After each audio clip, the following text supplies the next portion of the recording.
నిన్న ఫ్యూచర్ ఎవరైనా అడిగితే ఫ్యూచర్లో ఏం చేయాలనుకుంటారంటే రాని ఫ్యూచర్ ఇప్పుడు చెప్తానంట. మా అమ్మ చాలా క్లియర్గా వచ్చి అడుగుతూ ఉంటుంది, పొద్దున ఏం కావాలా తినడానికి, నీకు చాలా స్వీట్గా అడుగుతుంది. నేను ఒకటే చెప్తాను, పొద్దున్న నిద్ర లేచిన తర్వాత చూద్దాం అమ్మా అని.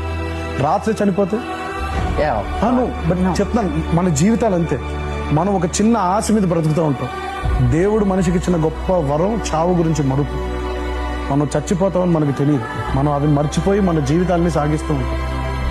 సో నేనంటాను, నా ఫ్యూచర్ ఇక్కడి నుంచి 2 ఏళ్ళు, నా ఫ్యూచర్ ఇక్కడి నుంచి 3 ఏళ్ళు, నా ఫ్యూచర్ ఇక్కడి నుంచి 1 నెల కూడా కాదు, నా ఫ్యూచర్ రేపు కూడా కాదు. నా ఫ్యూచర్ నా నెక్స్ట్ సెకండ్. నేను మాట్లాడబోయే నెక్స్ట్ మాట నా ఫ్యూచర్.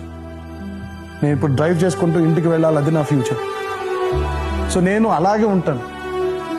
ప్రెసెంట్లో ఇప్పుడు బాగున్నానంటే నా ఫ్యూచర్ బాగుంటుంది. ఇప్పుడు నేను కరెక్ట్గా, పద్ధతిగా, క్రమశిక్షణతో, డిసిప్లిన్గా ఉన్నాను అని అంటే నా నెక్స్ట్ సెకండ్ బాగుంటుంది.